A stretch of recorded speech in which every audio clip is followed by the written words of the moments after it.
What link exists between Hamas and Israel? Founded in the Palestinian territories, primarily in the Gaza Strip, Hamas is a militant Islamist political and military group from Palestine.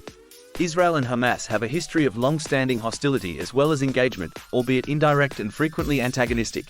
The following important points will help you comprehend how they are related. Hostility and conflict. Israel and Hamas have been at odds for a long time. There have been numerous military clashes as a result of the conflict, including operations in Gaza, including Operation Cast-Lead, 2008-2009, Operation Pillar of Defense, 2012, and Operation Protective Edge, 2014. Significant casualties and property damage have resulted from these wars between Israel and Gaza. Control over the territories. Following its victory in the 2006 elections for the Palestinian parliament, Hamas seized power in the Gaza Strip, essentially dividing the Palestinian territories, leaving the Palestinian Authority, Fatah, in charge of the West Bank. The split has made peace efforts more difficult. Attacks with rockets. Hamas and other militant groups have been launching rockets into Israel from Gaza, which is one of the main points of contention. Israel frequently reacts with military actions. Blockade and restrictions. Since 2007, Israel and Egypt have enforced a blockade on the Gaza Strip. The inhabitants of Gaza have suffered grave humanitarian and economic effects as a result of this embargo. Direct talks. Egypt and Qatar have frequently acted as middlemen in indirect talks between Hamas and Israel, resulting in brief cessations of hostilities and modest agreements like the exchanging of detainees. Recognition. Due to its use of violence and refusal to acknowledge Israel's right to exist, Hamas is regarded as a terrorist group by Israel and a large portion of the international community. Peace talks have been greatly hampered by this. Humanitarian challenges. The conflict has created significant humanitarian difficulties in Gaza, raising concerns from the international community regarding the welfare of the civilian population. Humanitarian aid has been attempted to reach Gaza. It's crucial to remember that Israel and Hamas have a complicated relationship and both groups see the other as an enemy. Despite attempts to negotiate ceasefires and brief periods of relative peace, a long-term solution to the Israeli-Palestinian issue is still difficult, and things can shift quickly.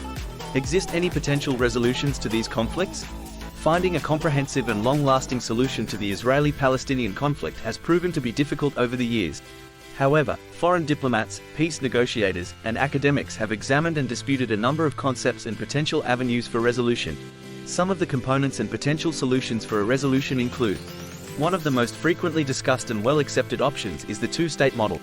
It proposes the creation of Israel and Palestine as two independent states coexisting side by side within definable borders. The precise borders, Jerusalem's status, and the handling of refugee-related concerns would all require negotiation. One-state solution. Some supporters call for the creation of a single, binational state with equal rights for Israelis and Palestinians. However, there are several obstacles to this approach, especially in bridging the political and historical divide between the two parties. Jerusalem. A crucial issue is the city's standing.